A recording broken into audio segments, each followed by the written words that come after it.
is it possible that there were some signs before early on that you kind of didn't take heed to? Mhm. I'm And gonna say there definitely were signs. yeah. Um, I would say as an individual, I tend to give people the benefit of the doubt more than I should. Hmm. And that comes at the cost of me ignoring my intuition, my inner voice, when I know something isn't necessarily aligned. Okay. So I struggle with that, and I can say that that I tend to put people's needs before my own. Pause.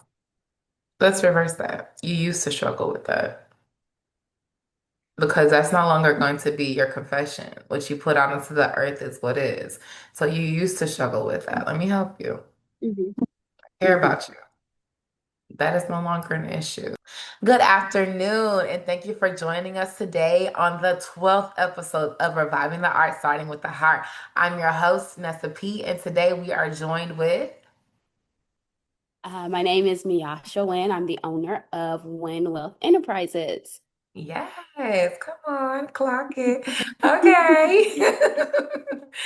Miss Miyasha, are you ready for your question? I am. Okay. Yes, that's correct. It's okay. We love it. We love it all. Remember, the questions are at random. I have no prior knowledge of what your question is going to be, therefore, I could not provide that to you. So, we're just going to rock it out. All Okay. right, let's do it. Okay. Woo. So, your options are I'm scared now. don't be afraid. There's nothing to be scared of. The first one says, how do you know when someone is serious about you when expressing interest to have you in their lives, either romantically or platonically? Okay. The other option is if your expression of romantic interest isn't reciprocated, are you able to allow yourself to remain accessible for friendship without it damaging you? Hmm. Okay. I'm really liking the first one. I may have an answer for a second one. We can revisit that if we have time. All is well. Do your thing. Do you need me to repeat the first question? Yes, let's do that for the people. Amen. Oh, Lord. How do you know when someone is serious about you when expressing interest to have you in their lives, either romantically or platonically? Okay. I think a lot of what I'm going to say is going to be more so focused on the romantic side, but there is also some overlap.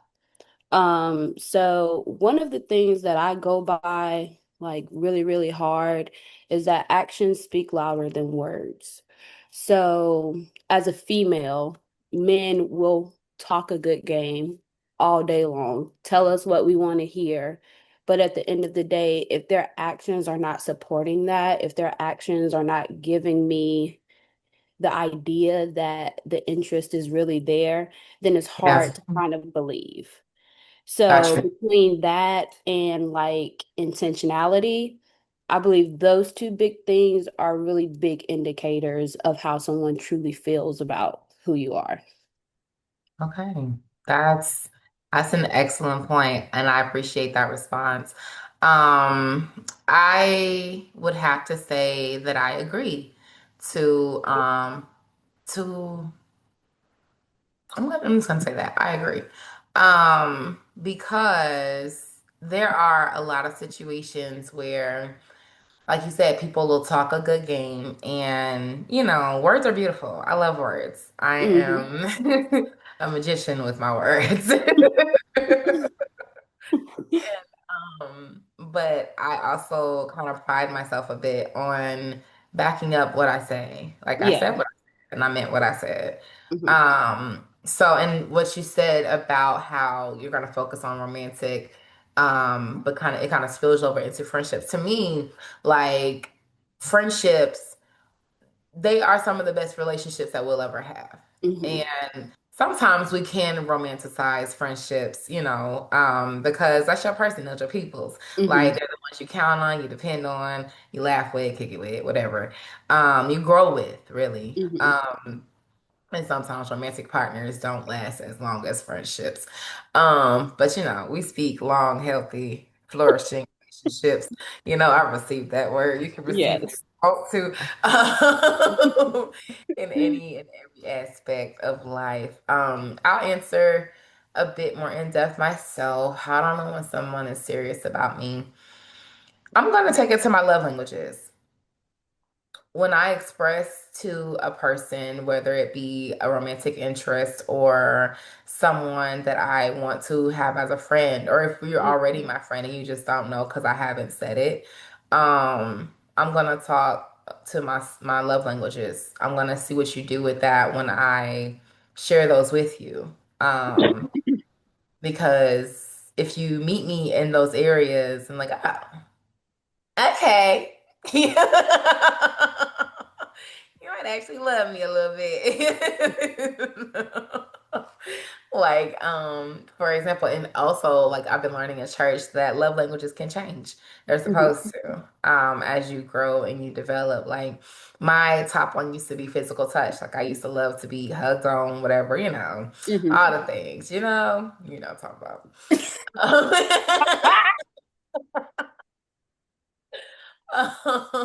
Hmm.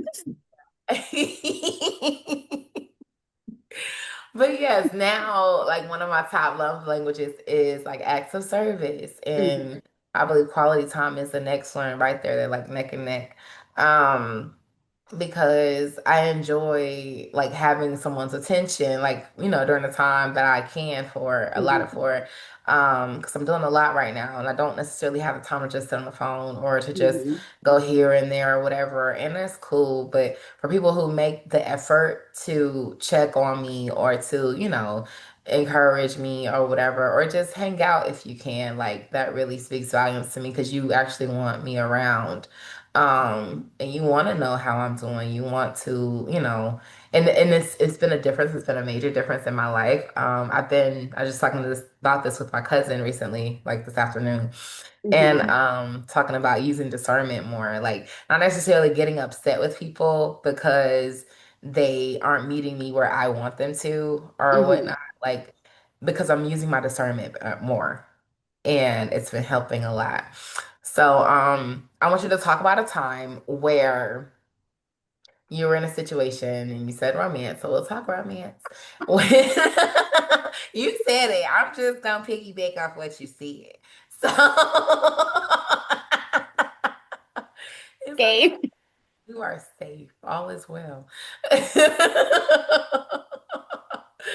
I want you to kind of unpack a little bit about Okay. a time, yes, about a time where you realized that a person you wanted and a person that said that they were interested in you said the words and didn't follow through. Like, was that potentially or possibly because of you not using your discernment when they had already shown you, or like what was that like for you? Talk to me.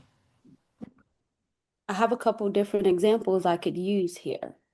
Go for it. But since you said romantic, You said romantic. Don't do that.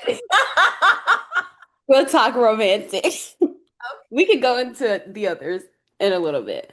But I guess I can talk about the most recent relationship I was in. Um I would say it didn't start that way. Mhm. Um this was someone who was interested in me for quite a while before we actually spoke and eventually dated. Um, so things were good in the beginning and for the first year or so. But life happened I'll Yes. say that. And with that, things change. So I don't ever feel like with this person, their interest towards me was the driving factor in the change in behavior. But I just think that he had some things that he needed to deal with personally that kind of needed to take center stage for him. Otherwise, he was never going to be the person that he wanted to be and that I wanted him to be. So, in the beginning of me noticing this, I was kind of upset because I felt like I had been bamboozled, so to speak. But the more I kind of sat with it, I used my discernment.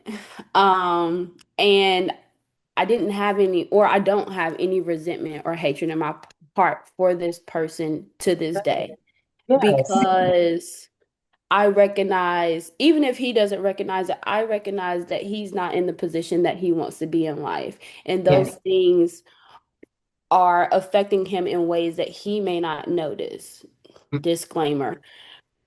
He said I used my psychology background a lot when it came to him. So Oh, he felt like I psychoanalyzed him a lot.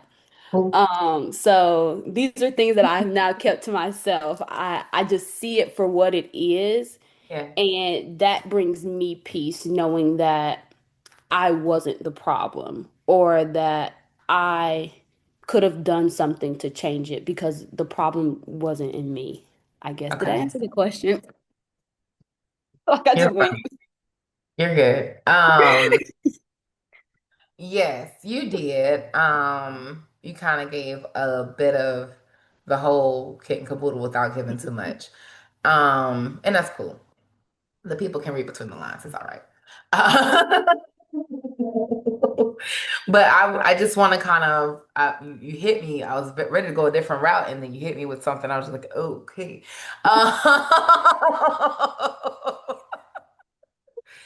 Oh, Jesus. She said that it gave her peace, and correct me if I'm wrong if I misheard, Mhm. when you realized that the problem wasn't within you, that you began to use your discernment and understand where the problem actually was, why you guys weren't flowing the way that, right? Is that kind of Something to that effect, okay? yes. Okay. All right. Um, I have, oh Jesus. Okay, God is loud today. Like, okay. Oh, so I'm gonna ask a couple of questions that might make you look at me funny. I love you. Okay.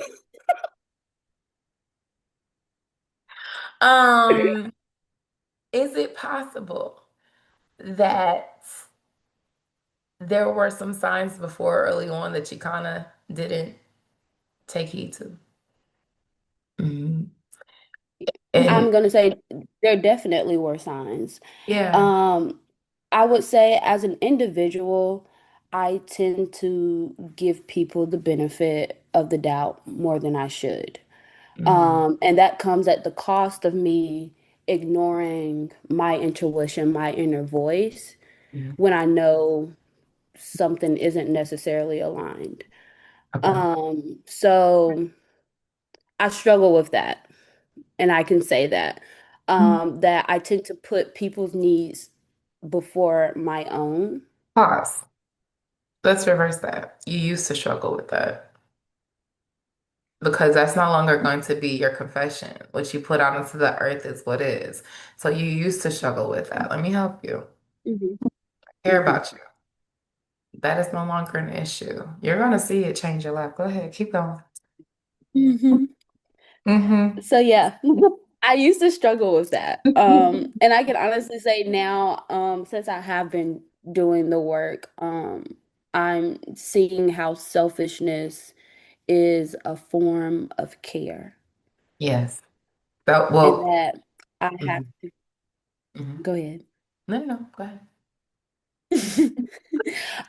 So with that, um, I feel like selfishness gets like a negative connotation. The But word. to me, selfishness is boundaries. Mm, okay. So then for me, I would adjust it to just saying enforcing and invoking my boundaries is self-care. Because I get it. There are a whole bunch of negative connotations when it comes to saying the word selfish. Um, but it's about prioritizing. Hmm.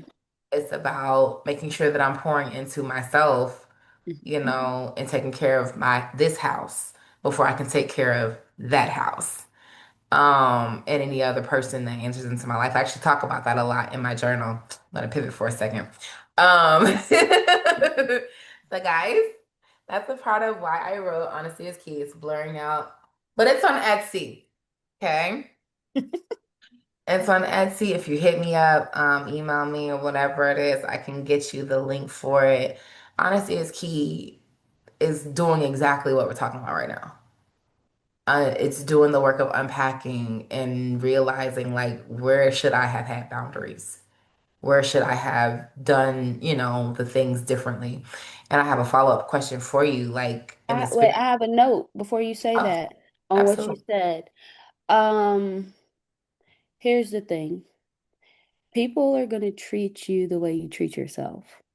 So if I see that you are not prioritizing yourself and you're Yeah. prioritizing everybody else, I'm going to take advantage of that Oh and, my. and get it where I can get it Oh because my. you're not taking the time Oh. for yourself. So give that time to me because I need the attention.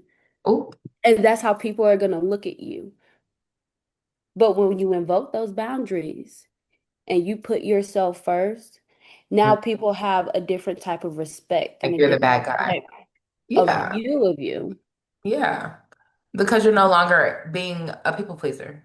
Hmm. No longer waiting on them, serving them in that high capacity of putting yourself before, I'm sorry, after them. Yeah. And that disrupts a lot. Like people get upset. Like personally, girl, my no has become so strong and I love that for me. Hmm. Like No is a complete sentence.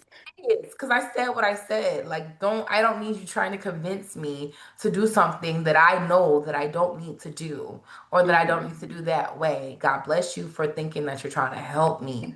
However, a big girl, grown woman, and my help comes from the Lord. Hmm. So if he didn't send you, and I know now who he sends. Hmm.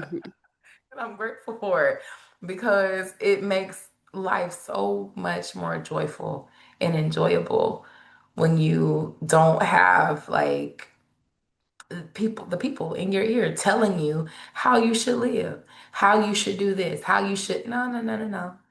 Cause I ain't even finna go there because it's gonna take me down a Yeah. whole rabbit hole. Good.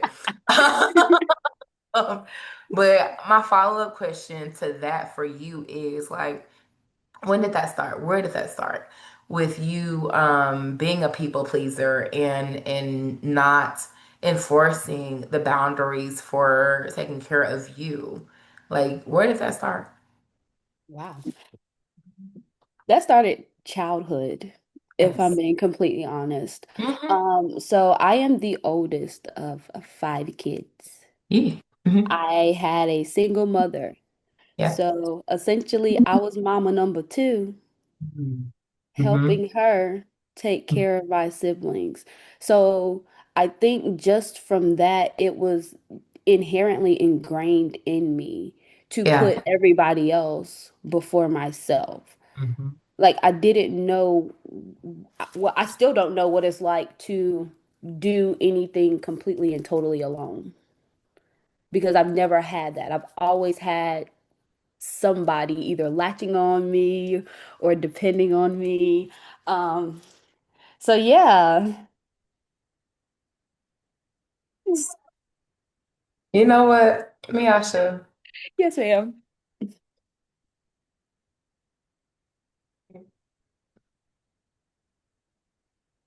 That struck a lot of chords. And the people pleaser in me just rose up for a second, so I had to tell her to go sit down somewhere. Hmm. Because, yeah, you can do it for yourself. I don't have to do it for you. I'm so proud of me. I'm proud of you too, but I'm proud of me in this moment. Because you know my heart, you know where I was Hmm. about to go with that. But wow, wow.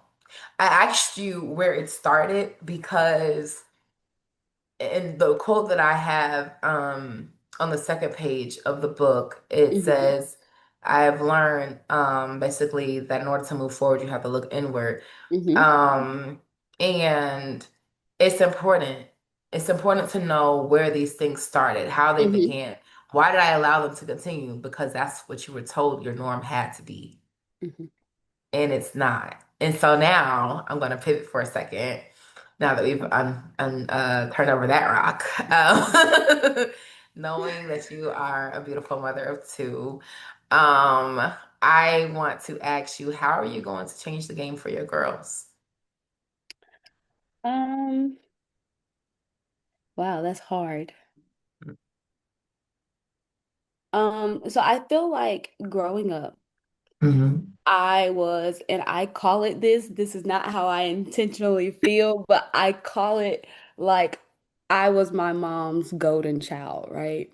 And I say this because I was the one in school. I was doing the honors classes. I was making all the good grades. I wasn't getting in any trouble. Like I was doing all the things Yeah. that I needed to do to be a good child.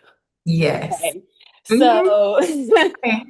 when I it understand. came to my teenage and my young adult years, I kind of started doing what I wanted to do.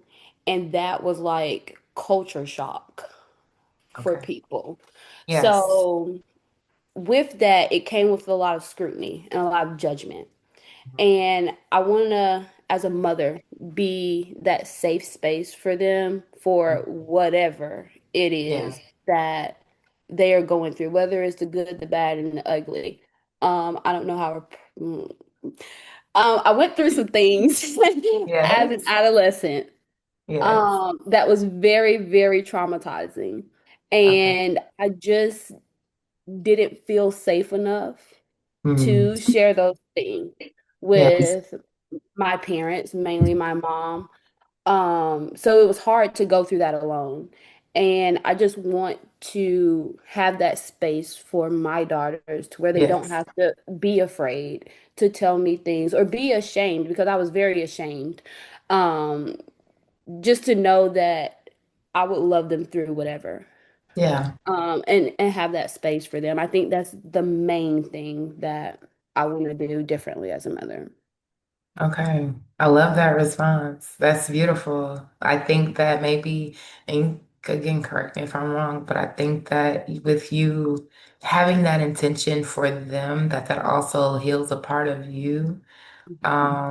The little girl in you that didn't have that person that she needed, you're becoming that for yourself. Mhm. And I love that for you. I really do. That is beautiful to me. That's beautiful. Because I too, I've talked about it before. I've had my experiences. When I was a child, I was talking about this earlier. You know what, God, you are loud today, and I'm here for it. Because I was legit just having a similar conversation with my sister cousin, and Mhm. and I was just, sharing some of the things she was sharing some too, and how she was basically like sharing with me some things, and I asked her a question. Was there an experience in your childhood that was similar to what you're dealing with today? Mhm. And she was just like, now that I think about it, yeah. And I said, could it be that your response today is because of the fact that you didn't have that person to go to, or you experienced some things that made you uncomfortable when you were younger, and and it wasn't nothing too deep on her end. I Mhm. mean, we can talk levels of depth, but and I started to share with her about like times when I was Hmm. Are we gonna go here today? When I See? That's why I had to pause. Oh, Jesus. My God. Hmm. Okay, God. It's gonna bless somebody. You right. Okay. When I was molested as a child, I have not talked about that with many people. But here we go, world. Here we go. And it's interesting because I was just talking about this yesterday. I did the walk for MS Atlanta yesterday, and I invited a good friend of mine to come join for the cause, and we ended up having brunch after, and that topic came up, and I was just like, God, you are allowed. Like, okay, Jesus. Mhm, Um, and so she had a question. She asked me because she was talking about an artist out there in the world, about how he just came and opened up about his experiences. And he mhm, said that his life's experiences as a child attributed to his queerness. And she asked me if I felt the same, and I said honestly, no, because I knew about mine like early on before that event mhm, happened in my life. And she mhm. asked me to go into details about, how I knew. I was like, girl, okay. But but sometimes I believe that that is the case. Like for my other family out there, I do believe that that can be a contributing factor. However, that's not everybody's story. And so yeah. Everybody's story is different, and I love that. I love how it's helpful to know that you are never alone. You've never been alone. Mhm, And that there are people that you can, confide in who will like love you through it, love mhm, you through those uncomfortable moments. But yeah, I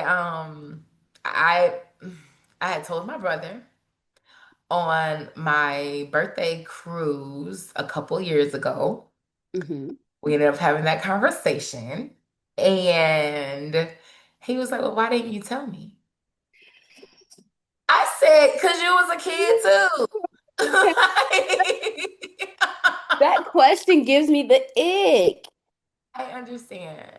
I understand. But I will say that with him being my older brother, I'm the baby. So with him being my older brother, he might have been my protector. He might have actually said Mhm, something.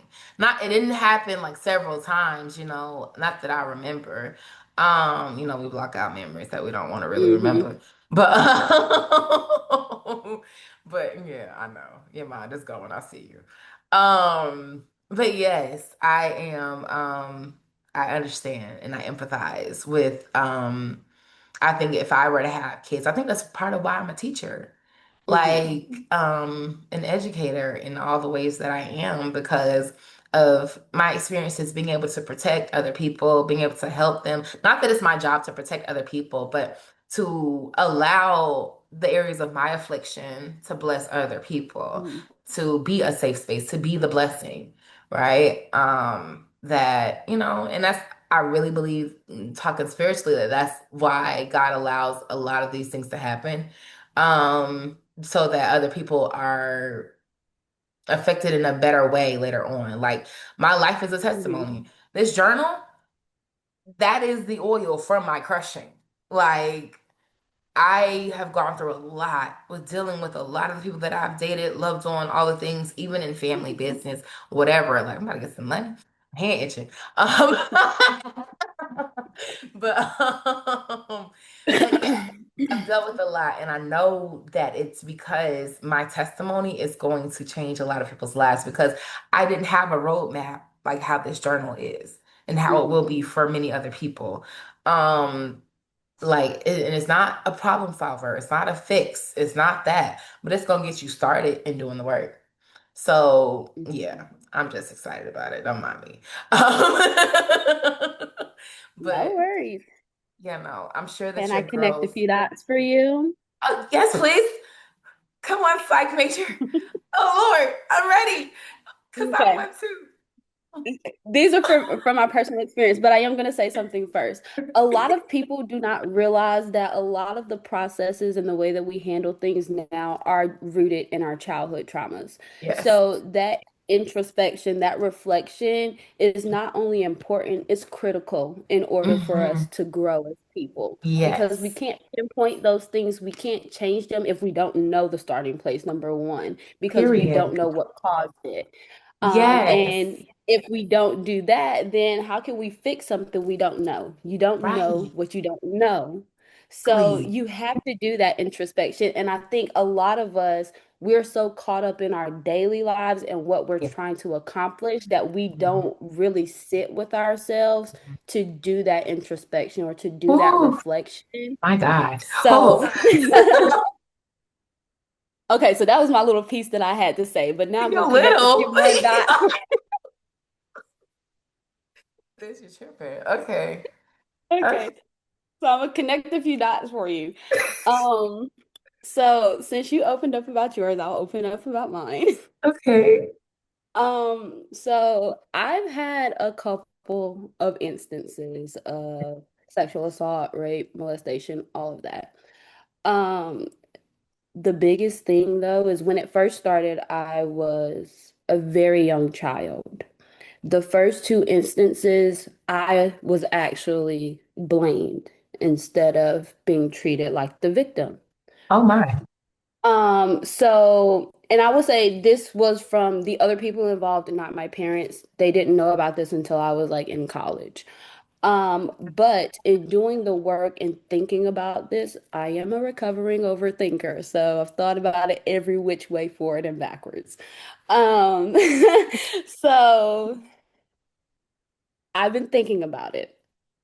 And a lot of what happened was due to my promiscuity as a child. And I was that way because there was a void that I had. I did not have a relationship with my dad growing up. I'll say that he was very in and out. It was like spotty. So it wasn't a dependable relationship that I had. I was a self-proclaimed daddy's girl for whatever reason it was. So that relationship and not having it broke me. And I Oh, did everything that I could to try to fill that void yeah. with male love, male attention. And it Okay. got me into some situations. All right. So, so No judgment, no shade. on one hand, I blame myself for being in the situations that caused it. On the other hand, I'm thinking about the other people. Yeah.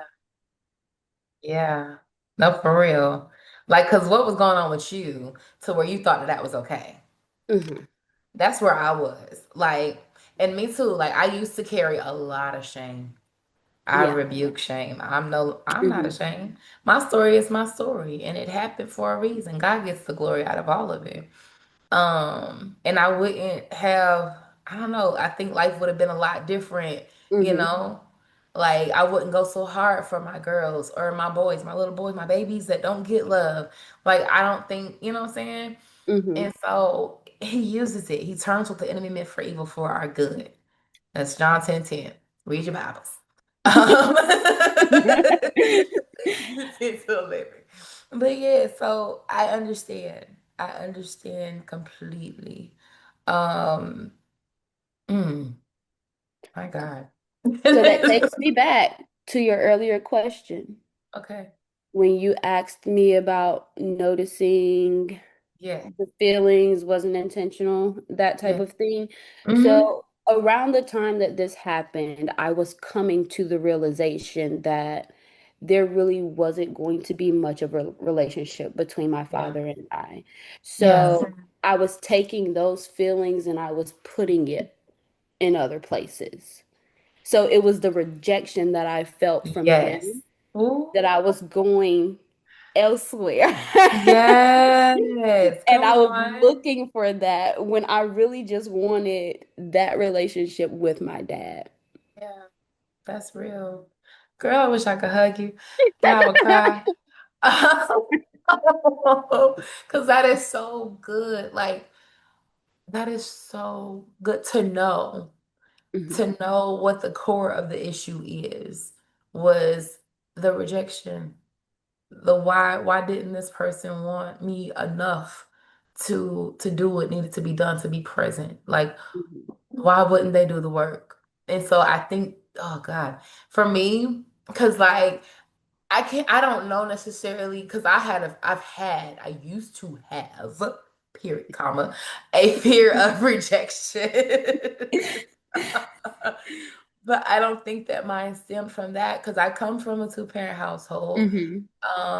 But I think mine stemmed from like appearance and friends.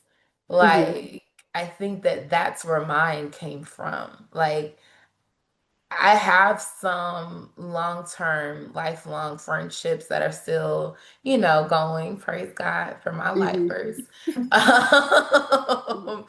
And the people who choose to stay present.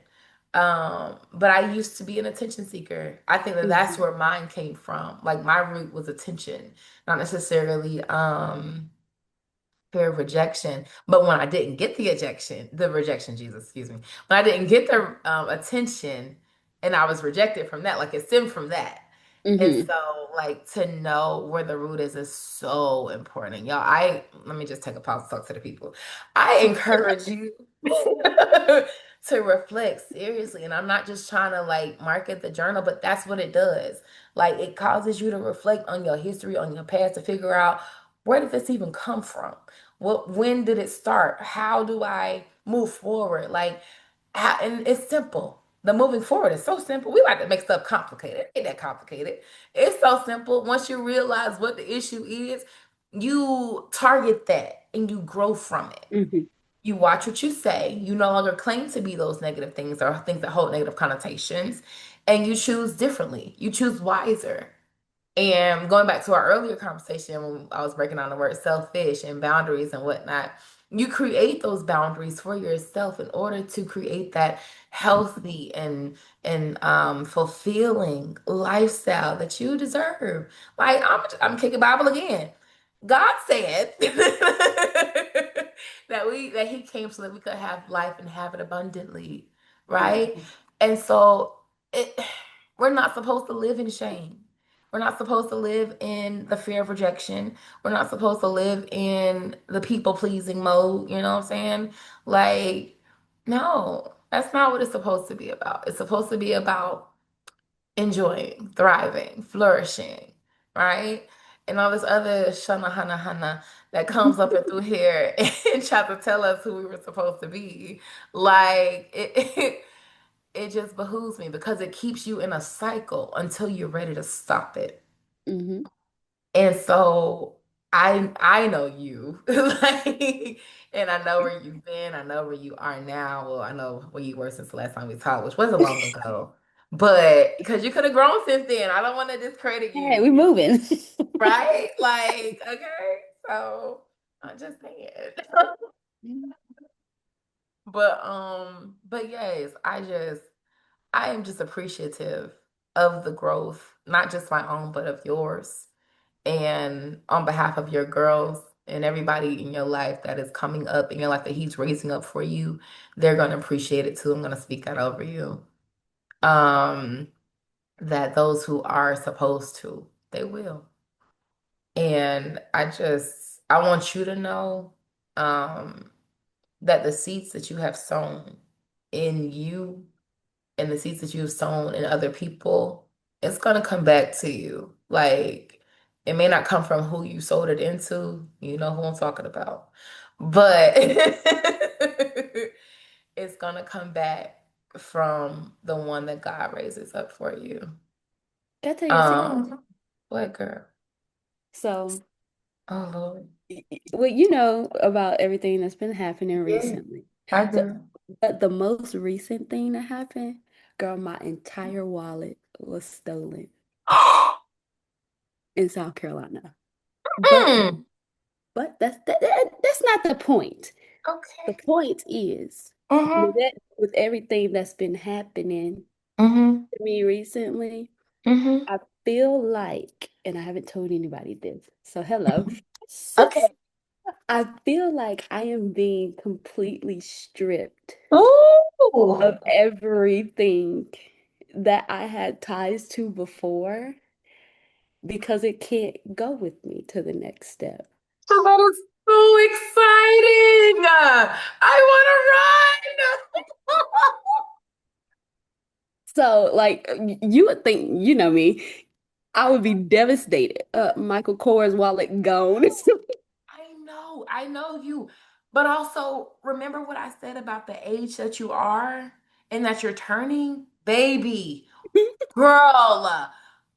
Oh, like, I'm just, So yes, I was upset the moment I realized it was gone. But once I sat here and I was like going through and ordering all my stuff again, I was like, this is really like a fresh probably the start. It final is. chapter. It is. It's oh God. And I heard you say things that are happening to you. Let me help you.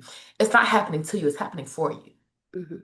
It's happening for your highest good. It's happening for you to get into where you're going. Girl, I'm excited for you. My God. I am. I really, really am because yes, you're ending that season and you're starting anew and it shows in your face. Like I see the glow. Like you have it. I Oh see my it. gosh. You do. Don't be blushing on camera. I see you. But you do. And oh my God. I'm so happy for you. I mean that. I love this for you. Like the way that you shifted that too from being distraught about the wallet, because things can be replaced. That's a thing. And the thing that it's going to be replaced with is so much better than what you thought you lost. And that's prophetic in all the levels. What you thought was lost is so much better coming to you. Okay? Like, Yes, I prophesied myself right there come on. because I saw it. I'm a prophet. Yeah. Yeah, that's one of my gifts. I didn't say that before. Oh, come on, prophet. You know what? Now we gotta have another conversation because woman of God, you okay. All So when right. people think Measha always right, I am. Because I know. Now, Lord, why your daughter gotta come on this camera acting up? I love it. I love it. I ain't even gonna knock it. I'm not at all. All is well. Jesus. Wow. Wow, wow, wow. Oh my God. Give me a second. Excuse me. Because my God, God is amazing. He is. He's so awesome. Like, I gotta write this praise report. But I was just like thinking back to where I was a year ago and the things that I was experiencing. I had the car accident. I fell on my back. I had the incident at work. I had all the stuff going on, like personally, right? And then just going through trying to figure it out, but my God, the deliverance is real.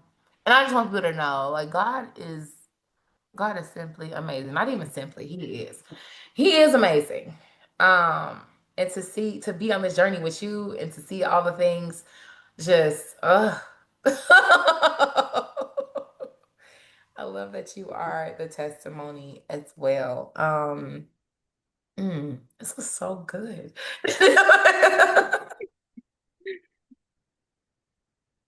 So good. I appreciate you. I really do.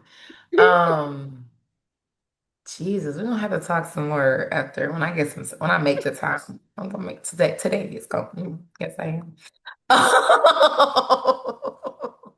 But That's oh good. fine. Yes, ma'am. Oh, jeez. I want to shout.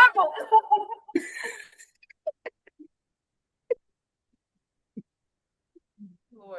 Okay. Calm down. Calm down. It's about to go up. Jesus. Okay. I gotta hold myself. Hold my mule.